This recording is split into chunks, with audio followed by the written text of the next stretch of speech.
Uh, Welcome back, everybody. I am here today with the amazing Faron Meek, owner of FM Music here in North Kansas City. Faron, thank you so much for sitting down with us today. Thanks, man. We're just going to go through a couple of questions here, some things that we just kind of talked about. So, what made you decide to open up a record shop? In the past, I'd managed CD shops for other people. Always been a huge music fan. I've been in retail all my life. My wife, it's sort of her doing. She proposed it. We started out in the West Bottoms here in Kansas City. We had about 400 feet in a mid-century modern furniture store called Goldie and Myrtle's, and we were there for 2 years. Did really good. My wife went in with the idea of thinking that she was going to be doing furniture, but proposed to them a record store. They liked the idea, and what started as a hobby has now become a full-time business.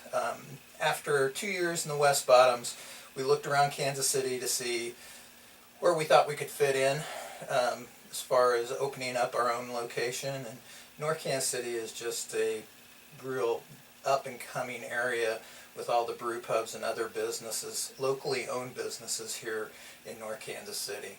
And we love the environment and also the vibe that's going on here. Totally, yeah. I've noticed a lot that there is a lot of almost strictly locally owned stuff down here. There's very little commercial stuff down here. That's it's amazing with how that is, and I'm sort of the older gentleman owner. Most of the businesses are owned by what I think of as young guys in their 30s, but it is all local ownership. We've actually got a new organization here in North Kansas City that's called River North, and we're going to promote as. We have a website. It's all local owned businesses, and we have close to 40 businesses that are taking part in it, so it's Fantastic. pretty amazing. Great. With the growth here. Wow, cool. All right, so let's get into some, I guess, in a way, personal record stuff. Do you remember what was the first LP or 45 that you remember purchasing? First LP was Roger Miller's Greatest Hits. Nice. It would have been, I believe, around 8. It would have been late 60s. Spent, I think it was around $4 to $5 on it. First 45 was trying to think about that. My memory serves me right. I believe it was something by the Archies. Wow. I hate to say that. Well, I mean, it's still, I mean, Sugar Sugar's a great song. Oh, it is. Yeah. And do you remember where those shops were, or? Well, I grew up in a small town in north central Missouri, Trenton. We didn't have a record store, but we had little.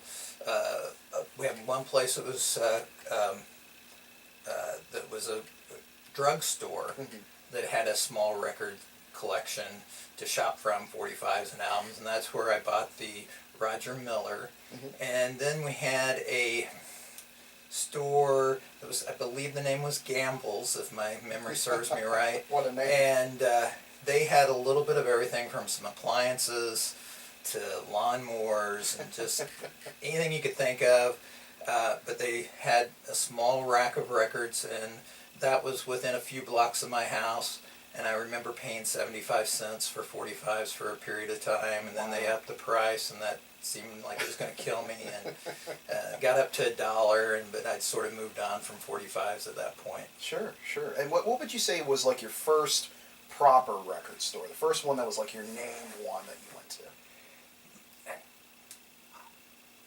When I would say when I turned 16 and could drive, it was an hour and 45 minutes, and so we'd hop in the car with some friends and we'd come to Kansas City, and we had in the Overland Park, which which was, going into Kansas.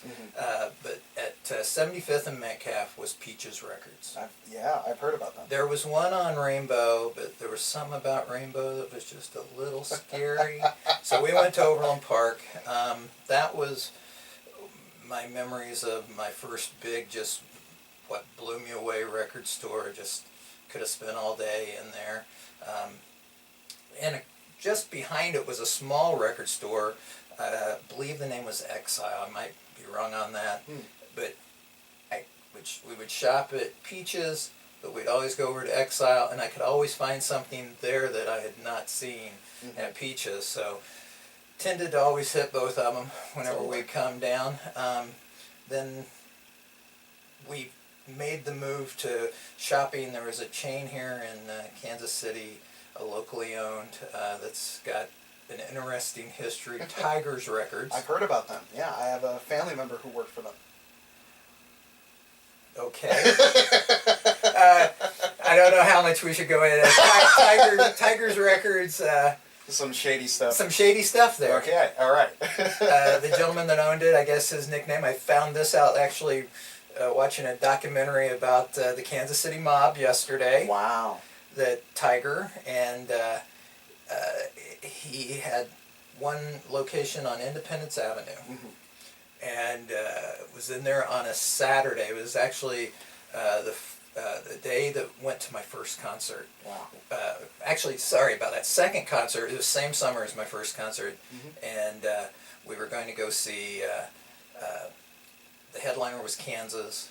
Steve Miller was just before Kansas. Eddie Money's first album had come out, so he was the one just before Steve Miller. He used the same band as Steve Miller, and that's who his musicians were on his first album. And then the warm-up, the first band of the day, got about a 35-minute set, and their album had only been out a few weeks when they played, was this unheard-of band called Van Halen. Wow. And picked up a copy of the first Van Halen at Tigers. Of course, not very bright, because we went album shopping first, leaving the albums in our trunk. Oh, no. In the summer. Everything was fine. Oh. They all survived. But not the brightest 17-year-olds at the time with records. But that was. But we went into Tigers down on Independence Avenue, and square box store, Independence Avenue, scary. Didn't tell the parents we were going there. Sure. And there was a ladder, the biggest A-frame ladders in 3 of the 4 corners that I'd ever seen, and there was a person sitting at the top of each of the ladders watching. Wow.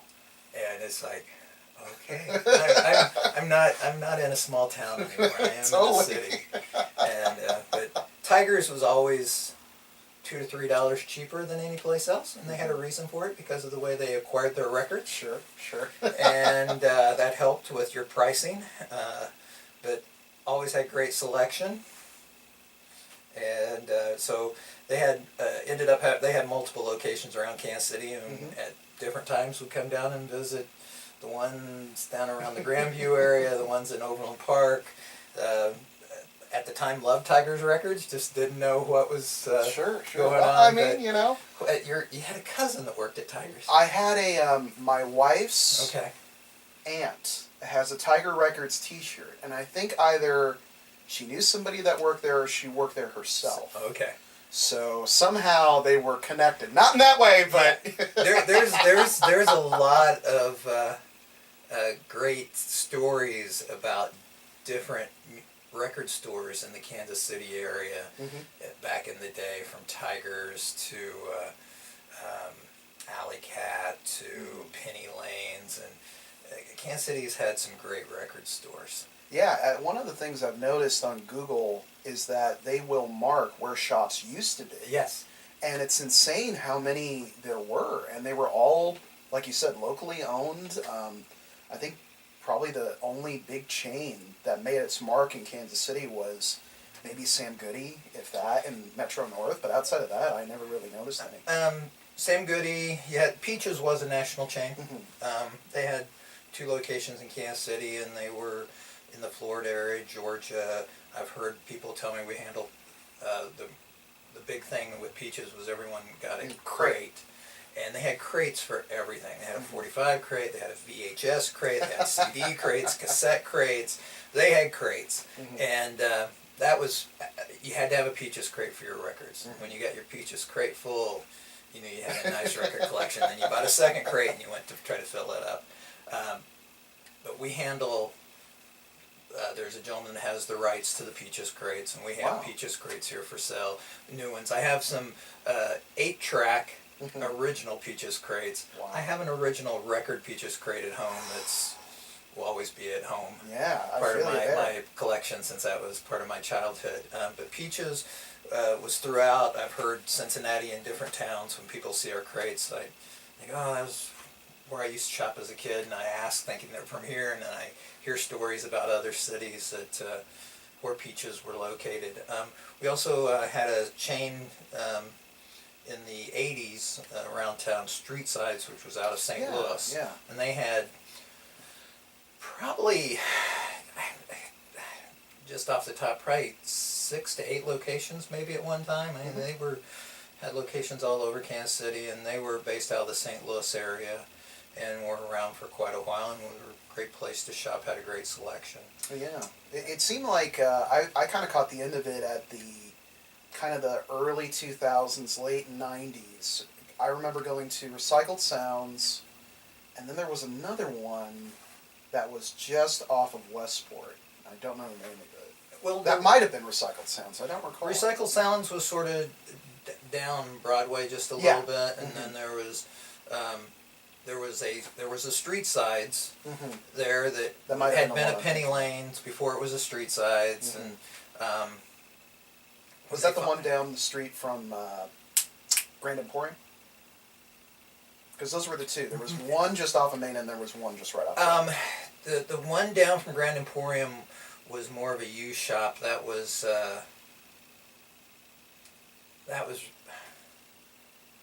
I'm drawing a blank. And we always called it the poster store because they had tons of posters. Yes, that was kind of their thing. Well, it was strange because just they'd been there for quite a while, and it was in the paper that they were going to go out of business. Yeah. And I had managed a small CD shop out at the outlet mall in Odessa. There used to be actual stores in the outlet mall there, and I ran that when the mall opened in '95. That was my first experience running a music store, and it's sort of always been my dream. And if I'm going to be in retail, let's sell something that I enjoy. Right. And I'd done sporting goods, and I love sports, and I love music, so I spent 6 years running a sporting goods store here in Kansas City, and it's like, tried to get in with some other music stores, but no one would hire me as a manager, and I was going to have to like work my way up, but got on with a company out in Marietta, Georgia. It was called Value Music Concepts, and so I did that from '95 to 2003. And 2003 was a just terrible year in the music retail business. Totally. Over 2,000 stores throughout the United States. All different companies closed, and so they closed quite a few locations, and I lost my position. Offered to move me, but I want to stay in Kansas City. I was lucky enough to get on with Barnes & Noble, and I was running their music department and DVD department in Independence location, and that store, they announced that they were closing, and just at that time I got married and talking to my wife, and they said they were going to have a month-long going out of business sale. So I contacted old bosses that I worked for, tried to put together a proposal to try to buy the place. And my wife goes, "This is what we need to be doing." She knew it back in, it would have been 2005. Right. When they The went out tide of was business. just starting to turn. And she goes, "This is what we need to do." And I could not get everything put together, and they were supposed to be around for a month, and it ended up, they're going out of business sale. They were gone within 2 weeks of announcing it. So it was already gone when I sort of had things sort of come around that we might be able to do something. And so my wife says to this day, she goes, "I knew that's what we were supposed to be doing." and now we are, but not in that location. But Sure. we're happy. It's been nice to have got into the record vinyl boom at that time. Sure. Because it was really sort of starting to come back then. That was when I remembered seeing Hot Topic and a lot of like clothing places doing these special edition picture discs and things like that. And I kicked myself so hard for that because I remember seeing Labyrinth and Dark Crystal and all these soundtracks that are impossible to get now on those picture discs. It's just incredible. It was amazing what was starting to come out at that point. And the CDs were starting to tail off. You had the late 90s, you had the downloading going on and start, and the music industry was trying to see where they could try to fit in and go with things, and the idea of going back to vinyl, I think, just blew a lot of people's minds that not to find something, the next new thing, but actually to go back to something that had worked great and go back to it. People enjoy the size of the album cover, the artwork, the liner notes. You get the booklet with CDs, but there's just something about the size of an album. It's a work of art. It is. Yes. It is. I mean, it's amazing with how all that changed.